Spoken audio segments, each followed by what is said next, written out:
Blog Talk Radio.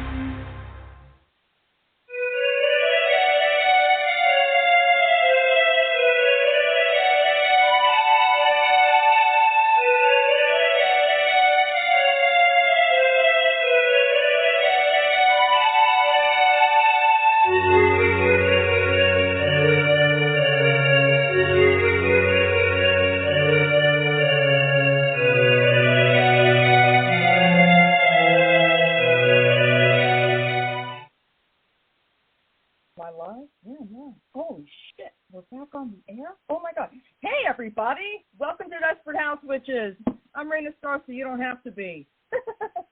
You don't want to be at this point. Desperate House Witches is not a G, PG, or even an R-rated show. So, bad language, bodily function, dirty talk of any kind might offend you. This is not the show for you. But I know that's why you tuned in, because you like hearing my foul mouth go off. Anyway, congratulations to Desperate House Witches. It is the 12th year this month.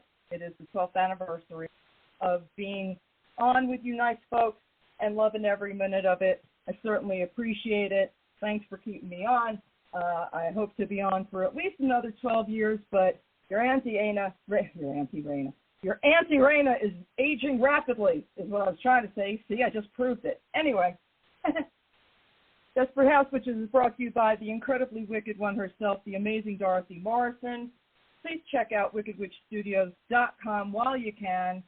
Shop is closing up around the 1st of March. So if you need some goods, if you need some bottles, if you need some sprays, oils, candles, you name it, she's got it. Go get it while you still can from wickedwitchstudios.com. Tell her Raina sent you. There were some questions about whether or not this show would continue after. This show will be on until I drop off the face of the earth. So, thank you to everybody who reached out regarding my mother's passing. That's why I missed last week and the week before. It has been nutty. I got to tell you, I'm so excited, though. I have got the amazing Danielle Dulsky on, and I have been trying to get this woman on the show. I can't even tell y'all how long. I think 2 or 3 years I have been trying. It's been a hard one, but I finally got her. But before I bring her on, also want to give a shout out to my sister and my wonderful cousins. I miss you guys so much. February obviously loved me and hated me at the same time this year because, as everyone knows, 2 years ago my husband almost died in a car wreck. Last year my car got hit by a tree and my ex-husband died. And this year, obviously, my mother passed, all in February. But I also got to see my family, who I haven't seen most of in over 25 years. So it has worked out in a very weird, strange, delightful, and horrible kind of way. But enough with that. On with the show. Let me tell you a little bit about the guest. Danielle Dulsky is a heathen visionary. I love that. Painter and word witch. I love that, too. The author of The Sacred Hag's Oracle, Seasons of Moon and Flame, Woman Most Wild, and The Holy Wild. And now, I have to say, author of, and I'm going to read this whole goddamn title, so you better fucking listen up, Bones and Honey, a Heathen Prayer Book. I love that. Danielle, thank you so much for showing up for me. I really appreciate it. How are you? I'm well, Raina. Thank you so much for having me. Happy anniversary. Thank you, ma'am. So, okay, this book I'm very lucky in this regard. Sometimes books just kind of show up when I need them, exactly. And, I've been a practicing witch for almost 50 years. Fuck, I'm old. Okay, so almost 50 years. I'll be 63 in October. I do not shy away from my age because why would I? I'm lucky I made it this far. Okay, so I have talked about prayer, and I have gotten some really negative shit for it because I'm a witch, a practicing witch. I'm also a prayerful witch. Thank you so much for not avoiding the word prayer.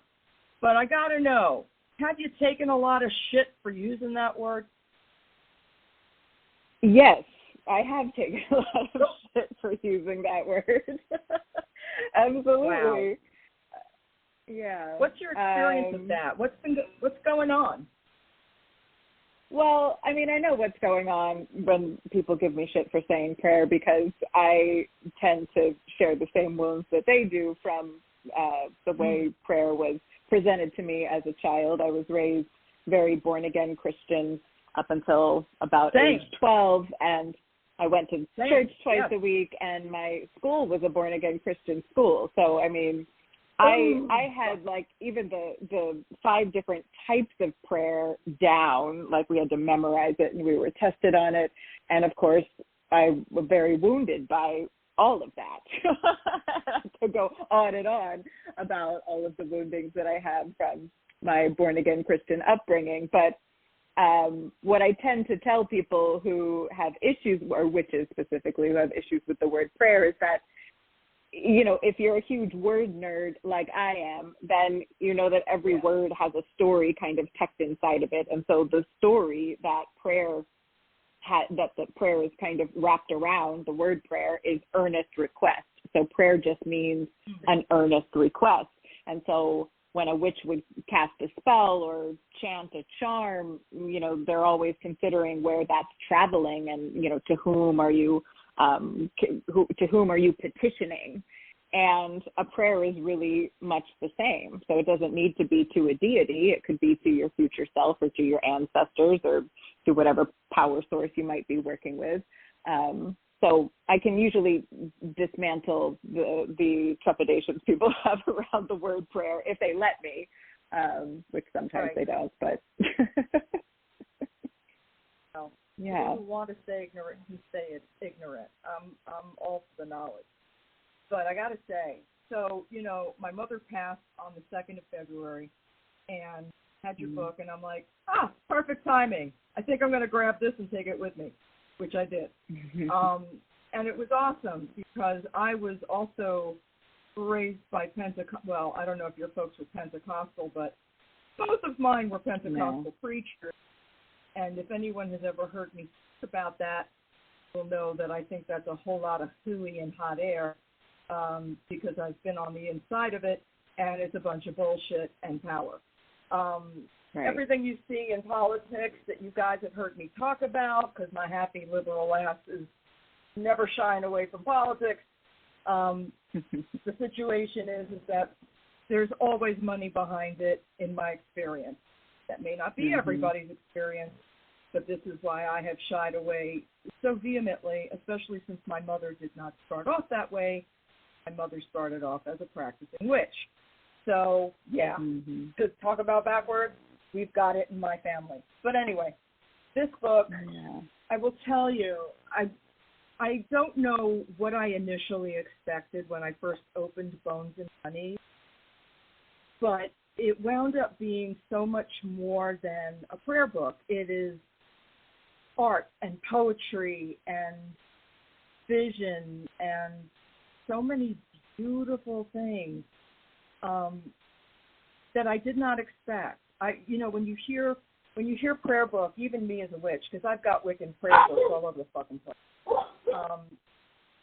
So for me, this book was so much more melodic and so much more earthy. I don't know if I'm saying this right, but when I think of you, I think of somebody who is very grounded and earth-based. Am I totally missing that? No, that's absolutely, well, I don't know about grounded.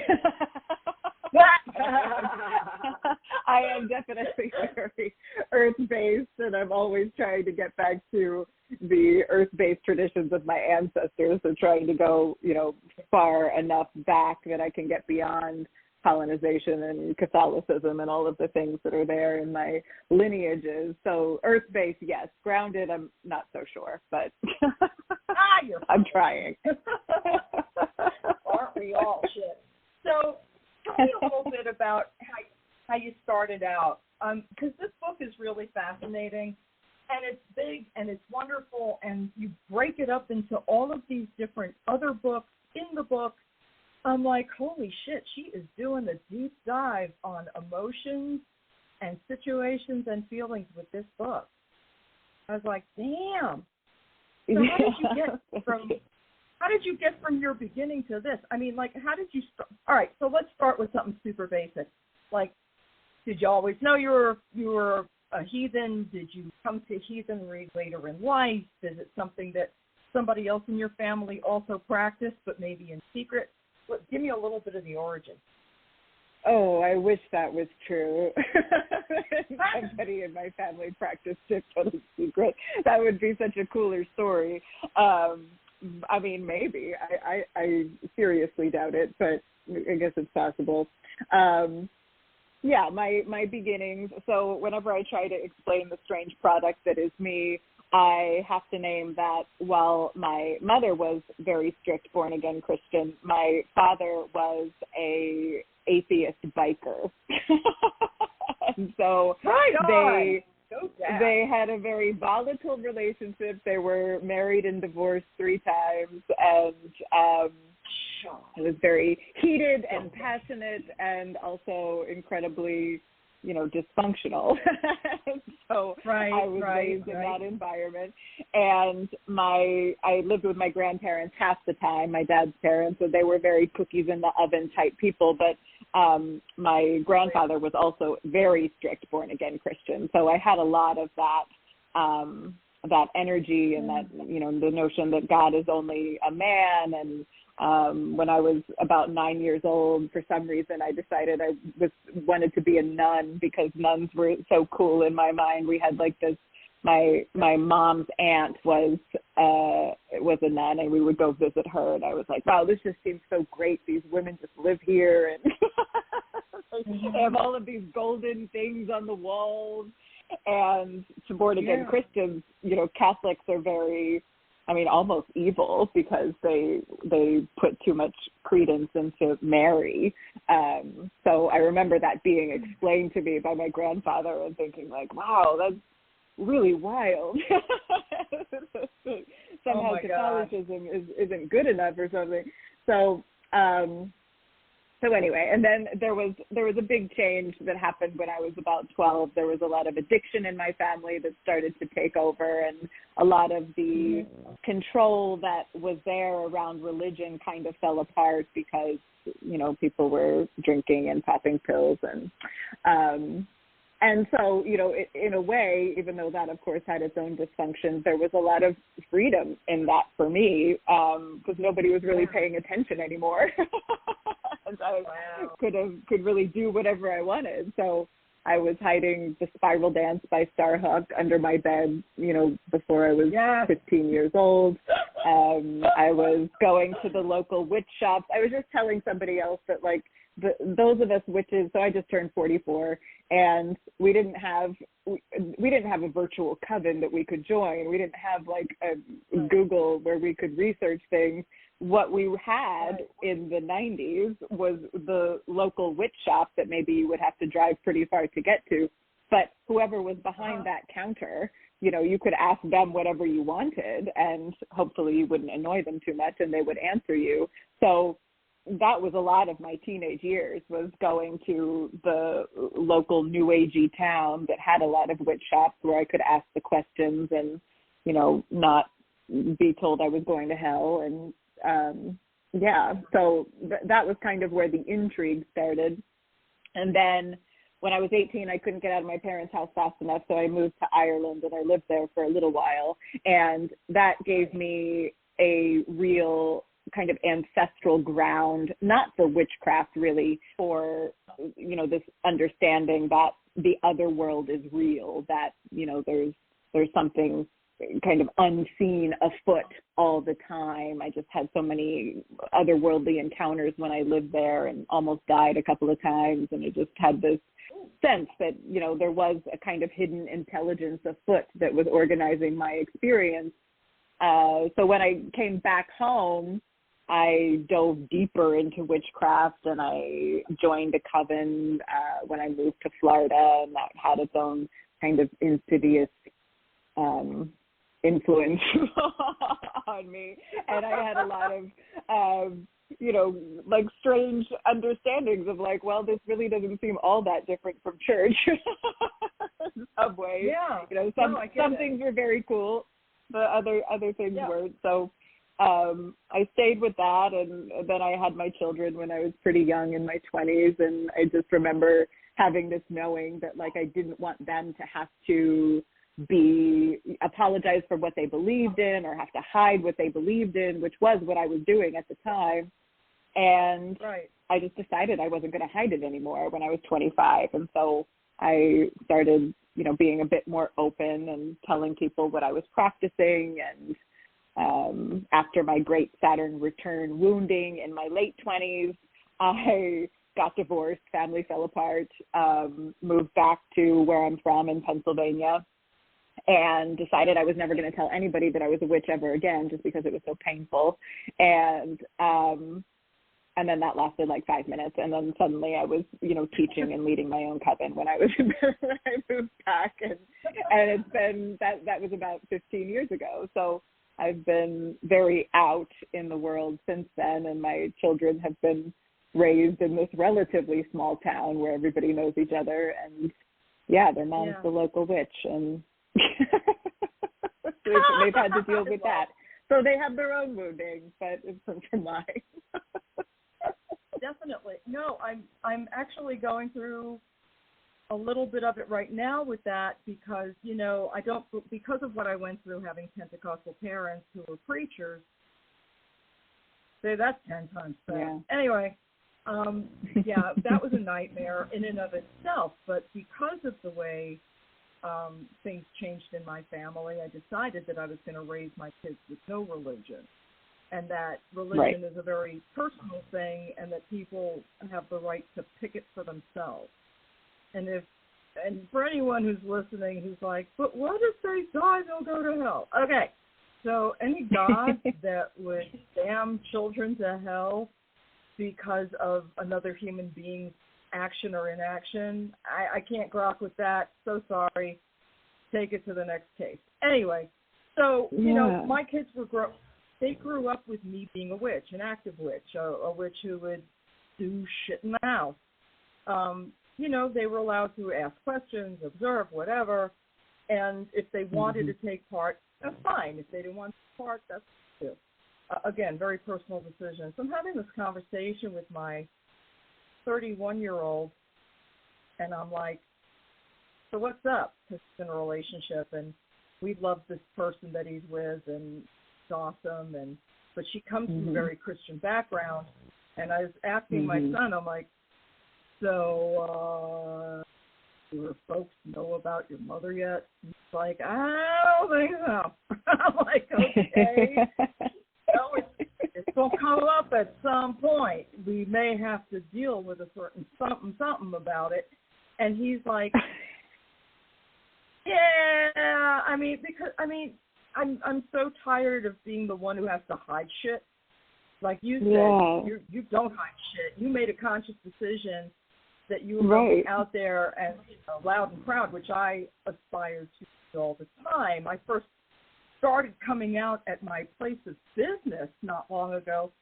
Matter of fact, it was December, where it was like I started dropping hints about Yule and the things that I practice and the things I believe, and so but here I go coming up against this shit, and it's like I'm trying to deal with the fact that his girlfriend, totally accepts me. I totally accept her. I'll ask anybody to convert to anything on my behalf.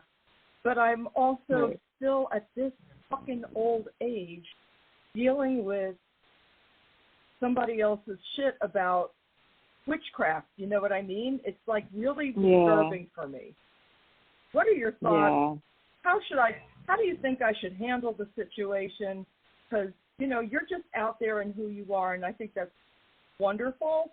But have you ever had one of your children be affected by it in such a way? It's a good question. I don't know that they've been affected by it other than sheer embarrassment.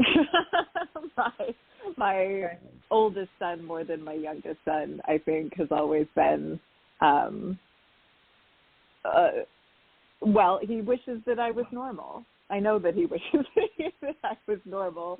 And, like, after we got divorced, his father and I, we still just live a couple of blocks apart. So we're in this small town, and, you know, his father has a normal house, and his father's remarried, just like I'm remarried. But our house is right on the main street, and my porch is just covered in skulls and, you know, and protection charms and bones and glass, and it's warded, and there's blackthorn bushes. And I think that, you know, it's right on the main street, and I know that he won't have people over sometimes because he's embarrassed about the way the house looks and all of the weird things that are in there. But I raised them very much what you described. I did the same thing. I didn't feel right, you know, indoctrinating them into witchcraft, but if they wanted to participate in something, which they did when they were little, as they got older, they're about to turn 15 and 18, so they haven't really cared very much about what I'm doing in a few years. But I don't know.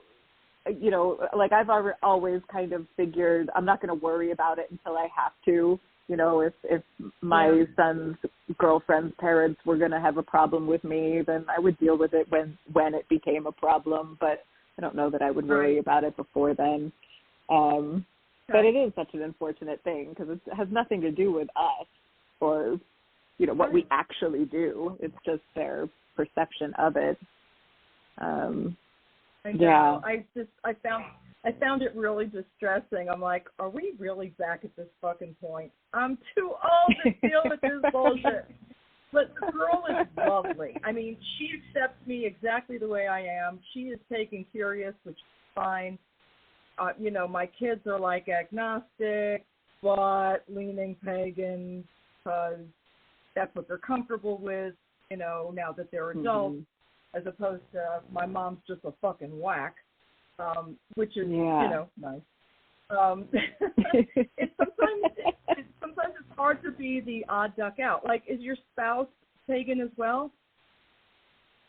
See, I call him witch adjacent.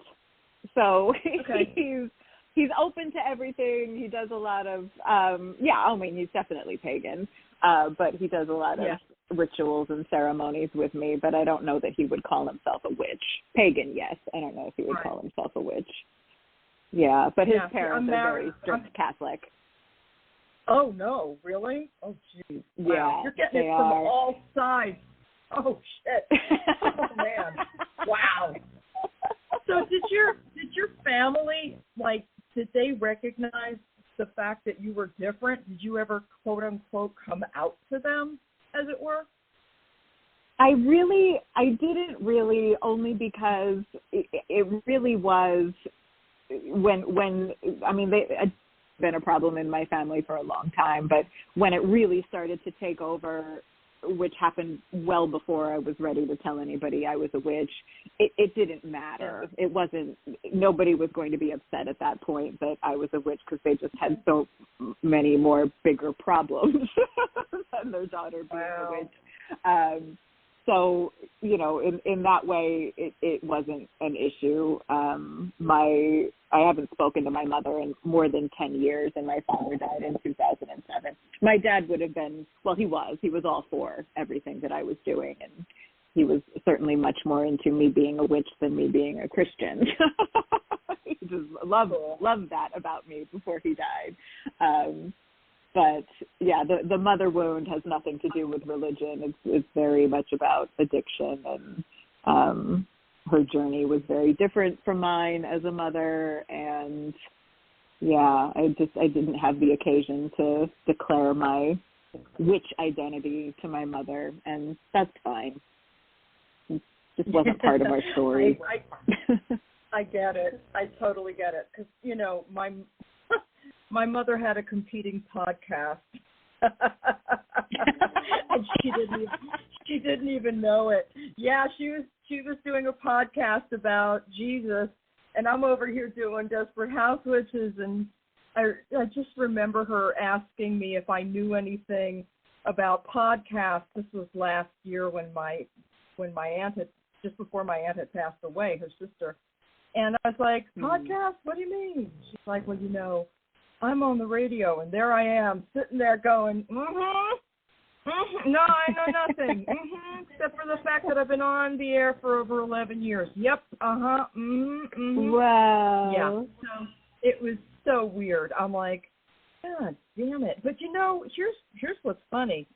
So Mother died 2 weeks ago tomorrow, and I get to the house, right, and I've got my Heathen prayer book, and her caretaker, bless her heart, is also a Christian, but not a beat you over the head with the Bible. Just kind of like, that's what she believes, and she's fine with whatever with anybody else. And she's got these two amazing sons whom I friggin' adore. They are now my nephews by adoption. And I told them about me, and they were like, yeah, right on. So they were totally cool about it. And, you know, we started going through my mother's stuff, and we found, Danielle, if I tell you the weird shit that my mother fucking retained, I have in my possession a pair of 5-inch clear heels that this woman had in her closet, along with 70 other pairs of of shoes that were also 5 inches high. And, you know, we have this joke at my job now that Mom was churching on Sunday and hooking on Tuesday because you should see the wardrobe. It's just fucking nuts. And then I find her statue of Eros. For those who may or may not be familiar, Eros is the Greek god of sex and sensuality and love. Lusty love. Lusty love. So, you know, Mother was a dichotomy, even up until the end. Because the statue was out for everyone to see. And I said to her caretaker, I was like, do you know what this is by any chance? And she said, no, but she loves it. And she's, you know, she always had it out here looking at it. And I was like, let me explain a little something to you. So, you know, that was eye-opener for her. And I swiped clear heels because nobody would believe it unless I did. So, yeah, it's just been the dichotomy of who we are as people in private. We think we understand who someone is. We haven't got a fucking clue. So I had her ashes delivered here. And I've got this lovely skull sitting on top waiting for her to speak at will. So we're going to give Mother some time to rest after her journey. See if she has anything to say before we dispose of her ashes. But yeah, I mean, it's such a weird relationship, and I understand when you say mother wound, girl, I gotta tell you, when my ex-husband was beating my ass, and I wanted to come home with my children, and she said no, I was like, you and I are not gonna make it as far as mother and daughter go. It is not gonna work out for us. And you know, she lived to 83, and last year she had said to me, why? Because, you know, her memory was sliding really badly and getting worse by the minute since her sister had passed. She's like, why weren't we close? And I said, because you had no interest at all. And she had to, like, deal with that and recognize it. And I'm really sorry that you're not able to have interaction with your mom, but I get it. I was given so much shit for not wanting to talk to my mother for years and years and years. And, I mean, I would hear from her 3 times a year. My birthday, her birthday, Jesus' birthday, that was it. Yeah. And that was it every year, you know. And meanwhile, she's got these heels. Yeah, honey, I'm serious. I will send you a picture.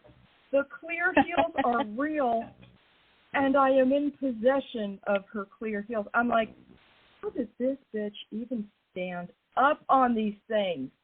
I used to love heels. Cinderella's she wore heels. Slippers. If Cinderella was a hoe, yeah, sure. Well, we know that she was. Clear. Oh, please. These were not pretty clear glass slippers. These are hooker shoes, honey. I will send you the picture. You will have your ass off. But so, you know, you went through a lot of shit, You've got obviously similar parental shit as I do.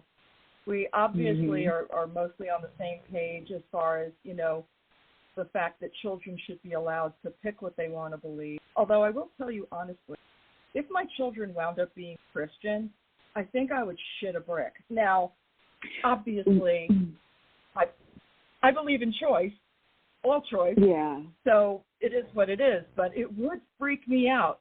What are your thoughts on that? Yeah, well, it came up when my youngest son was, God, how old? I don't know. It was maybe 6 or 7 years ago, so maybe he was around 8. But my ex-husband, their father, when he was his now wife was his girlfriend, and my ex-husband would have my children on Easter, and that was sort of how we arranged the custody with the holidays. And it was never a problem before, but when he started dating who is now his wife, you know, she would go to church on Easter, and so he brought the kids, and it was like, you know, what I did with my bones and my sticks and other things in my house could, of course, not compete with this grand purple, yellow, gold cathedral that they were going into with the stories and the grandeur and all the people and the songs and everything that really wounded both of us when we were young. But for them, they didn't have an exposure to that at all. And so all of a sudden, you know, being met with that, there was maybe about a year where I was worried because he was very interested and you know, I don't know that he asked for a Bible, but he was wearing this big gold crucifix around his neck for a while. And I was like, you know, I wasn't sure who was going to get in his head. And, of course, he would have all manner of resources if he were to ask, you know, well, what about Christianity? I mean, you could ask that on the street corner here, and there would be 10 people showing up to take you to church the next day. So, you know, I was really worried about that, but luckily he kind of sorted it out without me having to necessarily do anything about it. I remember it was Good Friday, and I forget what they were talking about. They were like learning about what Good Friday was or something, and my youngest son was like, "Well, Mom hates Jesus," and I was like, "I don't hate Jesus. I don't hate Jesus. He's just not my God. And if I did hate Jesus, then Good Friday would be my favorite day."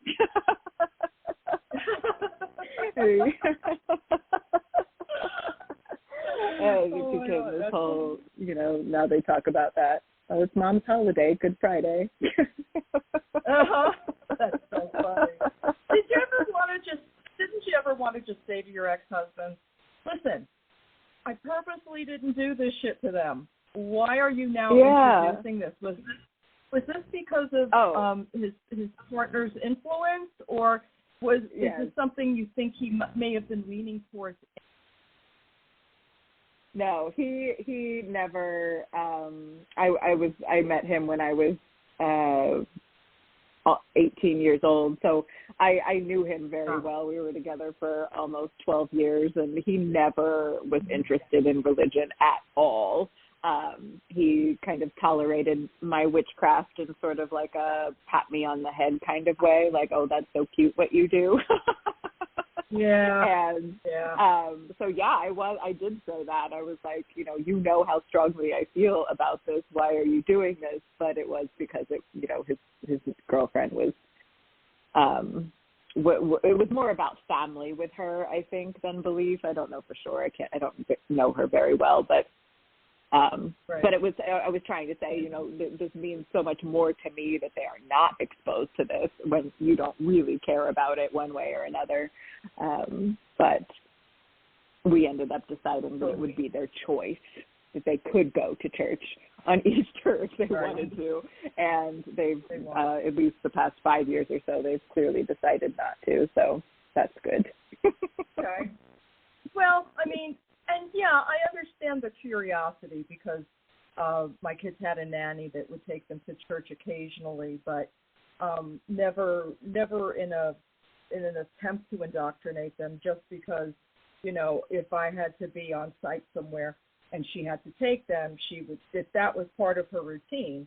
I certainly was not in a position to tell anybody, don't do that. So I'm very appreciative because she didn't push it on them. They just would go with her and hang out and have fun with the other kids. So that was fine. But I'll tell you what, being a parent who is not part of any of the standard Judeo-Christian shit, it's not easy for us, is it? No, I mean, you're right. It's so much more acceptable to be that way. Yeah, it's tricky. I mean, at best, I live in a very liberal place. Like, you know, most people don't have a hard time, I don't think, with what I have hanging in the window or the way I've raised my kids. But I know that I'm still like the freak. You know, like I'm not like the normal one. Which I usually don't mind. But sometimes, sometimes it would be nice. It is nice because, you know, it's interesting because depending on who you're dealing with, people are very curious and open and ask questions, you know. I mean, my husband's pagan adjacent. He's a Buddhist, a practicing Buddhist. And, you know, but he always will tell you or anybody that comes to the house, the predominant gods of our house are my wife's gods. So it is some Buddhism with a lot of witchcraft thrown in, a whole mess of it, you know, because that's what people do. So, you know, the idea at this point, you know, I had this conversation that I was telling you about with my son. That was just this morning. So I'm first now learning about the potential trepidation from his spouse's family about when they find out about me, because of course they're going to. You know, and my son was like, yeah, you know, I'm kind of agnostic, but I'm actually leaning pagan. I'm like, I know that, but you can't tell her that, not yet. I mean, they just met you, and, you know, you're trying to be on a good footing with them, and, you know, it's important. Right. We adore this person, but even in their 30s, family can hold a lot of fucking sway, and I'm a little concerned. Because this girl is going to be part of my life forever, and I just don't want anybody giving her a load of shit just because her mother-in-law's pagan. So that's kind of my feeling about it. But getting back to the book, getting back to Bones and Honey, which I really should be doing. Excuse me. Sorry, I went off on a tangent like I do. Because it's very rare I get to talk to another pagan mom.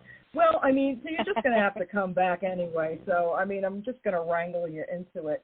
But, you know, the first thing I ever saw of you was like a photo shoot that you had done, and there were these really beautiful photographs of the woods and you, and I was like, yeah, she's like this hot fairy princess witch. And I'm like, I wonder how much shit she gets for being pretty. I always wanted to ask you that. Do you get a lot of shit for just being attractive? Because so many people are like all in their feelings. You can't look like this, and you can't look like that, and you can't act this way, and you can't be sexy. So what, have you had to like?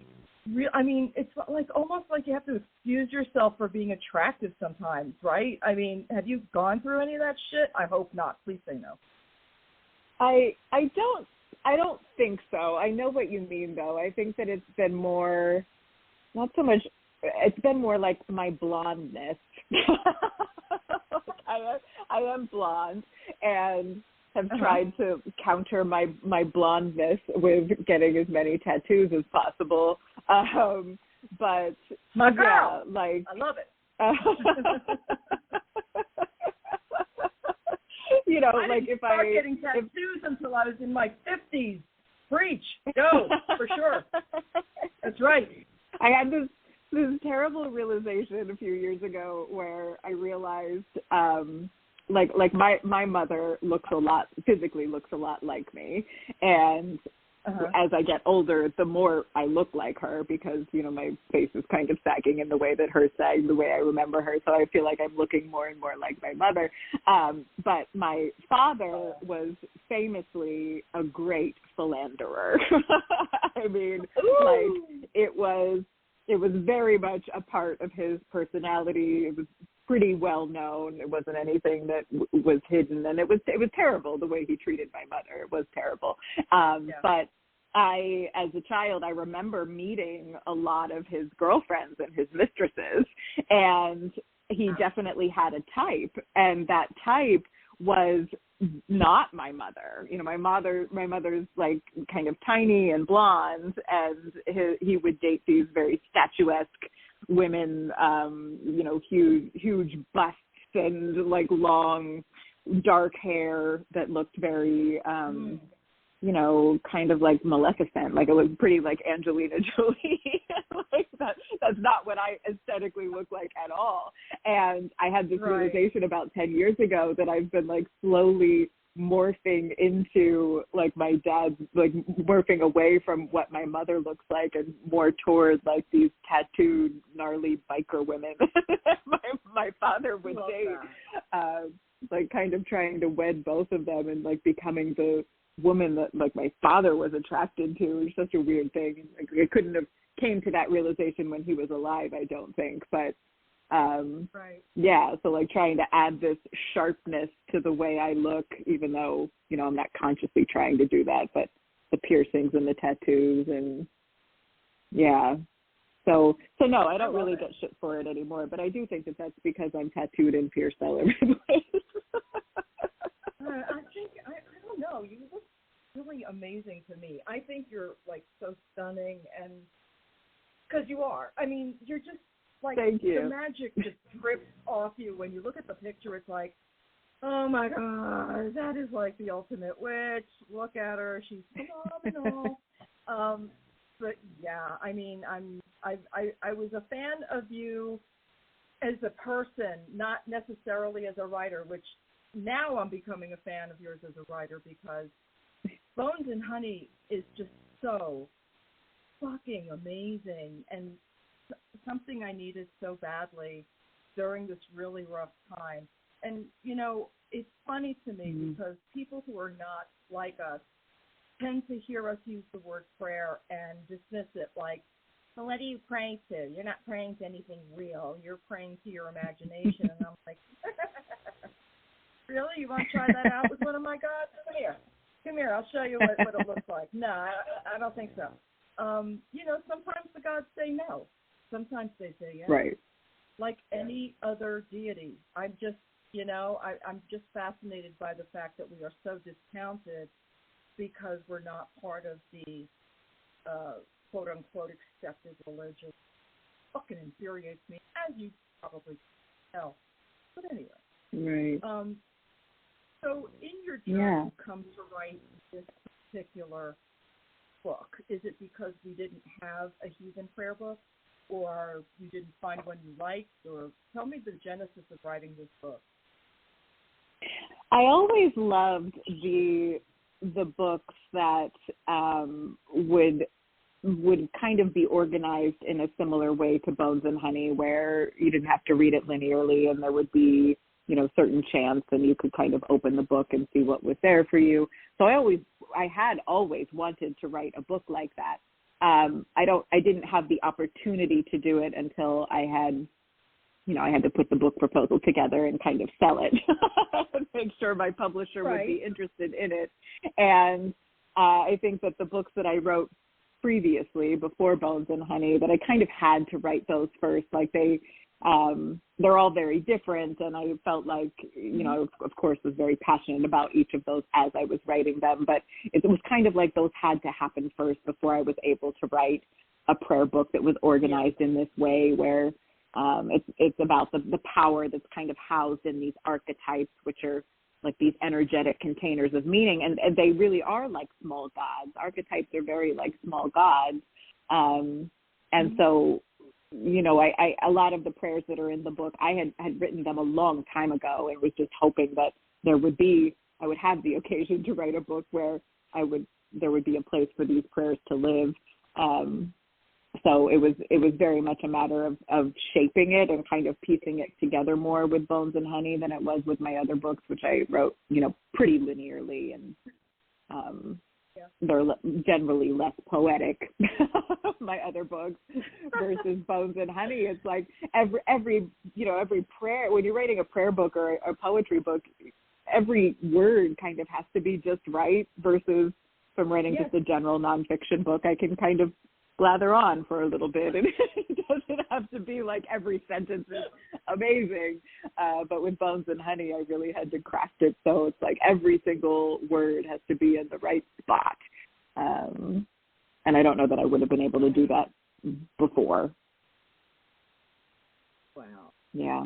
So this is probably a really fucking stupid question, but I got to ask even the stupid questions. Do you have a favorite in this book? Oh, a favorite. Well, my favorite chapter, so there's 13 chapters, and each chapter is like the book of this or the book of that. So my favorite chapter is the Book of Stars, which is the first one. And it's very... Oh, my God. Isn't it? How good? Funny. I love that one. My favorite piece is in it, because A Song for the Death Eaters, it's not what you guys think. You gotta read it. It's just incredible. Yes, that's my favorite one. I have it bookmarked right here. Oh my God, I was like, wow. She's gonna pick something different. Oh, I love it. I love that one. I had to put it first, because it's like, when I talk about the guilt of the visionaries, or the guilt of the people that feel strangely hopeful given the global underworld journey that we're moving through.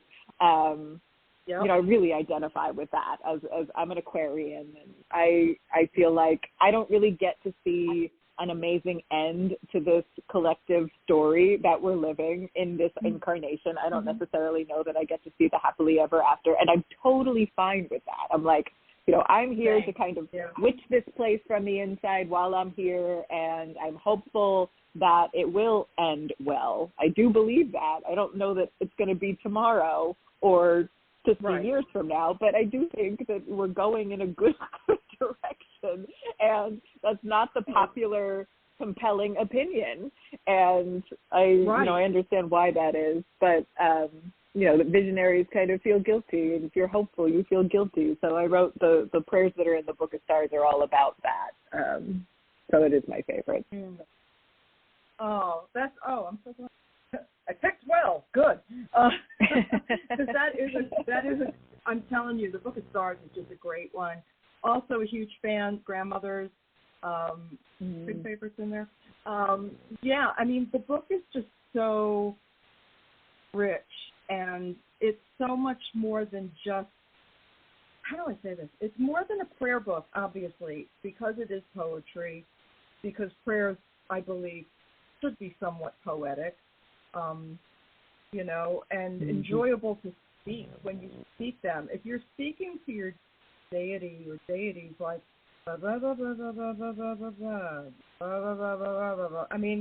they're bored on board, you're bored. This is so, it's rhythmic, and it brings you in, and it encourages the vibe for what is being said, because write it in rhythm. Does that make sense? You write like a musician. So, and I'm married to a drummer, and I was a singer. So for me, it's like I'm always looking for the song and everything. Yeah. Annoying. Wow. I'm sure. But I love it. It was very, for me, this book was so comforting. I had a really long travel. It took me 2 days to drive in both directions. And when you're trying to quiet the mind, you need something to go to sometimes to get yourself out of your own head. And this book was so amazing to do that for me, and, kind of calm my brain down. Because when someone dies and it was unexpected, and you're the only kid really to be there to take care of shit, it's your brain just swirls on end until the services and the this and the that, and what do we do next, and how do we settle the estate, and blah, blah, blah. So, I spent a lot of time just while I was driving, just in my head trying to figure out all these different pieces of things that I really didn't have an answer for. And then I would get, like, to a hotel room, and I'd be like, I just need something to calm my head down, and this book did it. And it's just so beautiful. And it's not just prayers, it's wisdom, it's story, it's song, it's poetry. If you don't know Danielle Dulsky, where have you been hiding? Because quite frankly, she's around a bit. But this book, if you've not read any of her things, and I'm only saying this because this is my first book of hers that I've actually read. This is such a great book, and I encourage people to stop being afraid of words like prayer. We all do it in one form or another. There's nothing wrong with the word. Not that word. There's other words with problems, but prayer is not necessarily one of them. It's all in perspective. As I said to Danielle earlier, I got smacked around in a car by my ex-husband, but I didn't change the car to hamburger. It's still a car. It's okay. The car is fine.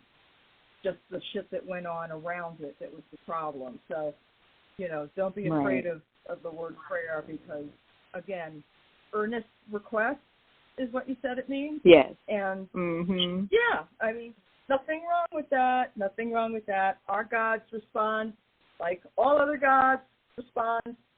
That's what deity does. They respond how they respond, and they like appreciation and devotional, and I consider all of that prayer. So I really think, this book is so rich with stories and history things of, reaching back into your ancestry, and you really venerate ancestors. I'm working on that like a fiend.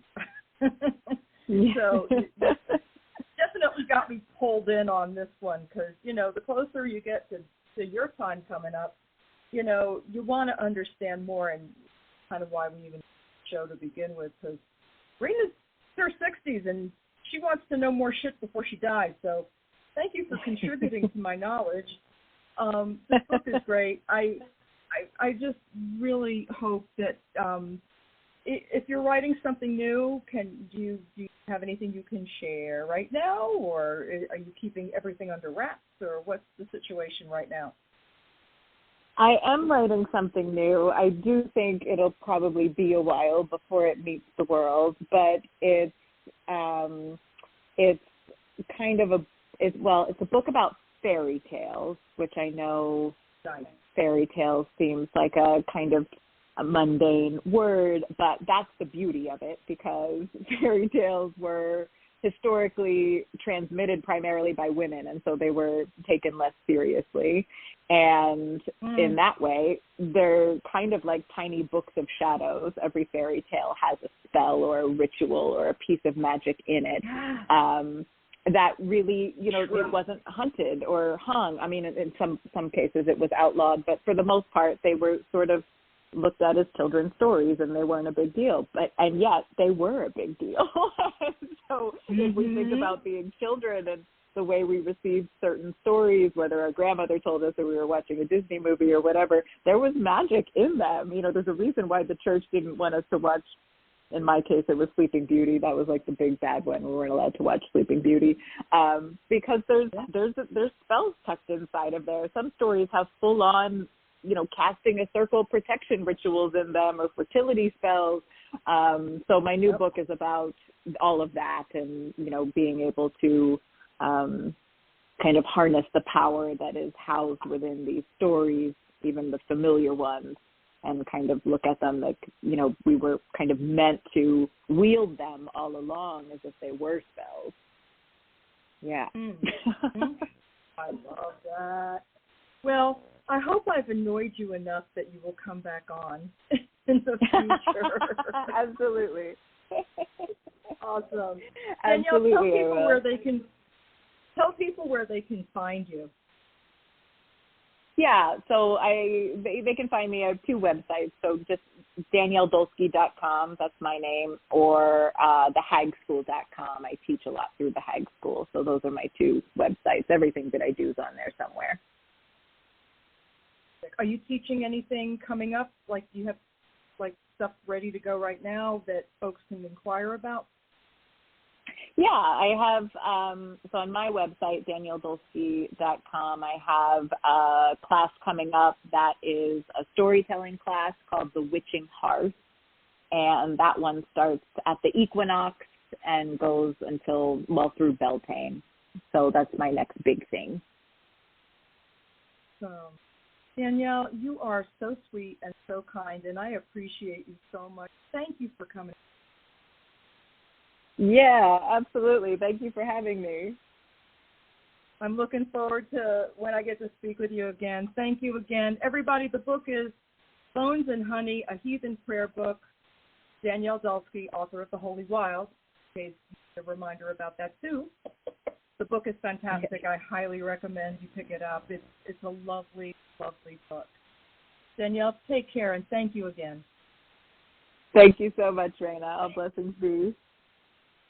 Blessings be. All right, guys, that's it for today. I'll be back next week. Hopefully nobody will die. Hopefully nothing crazy will happen in my life. Stay safe. Try to keep away from the nut jobs. I know they're everywhere, but do your best. Love you guys. See you soon.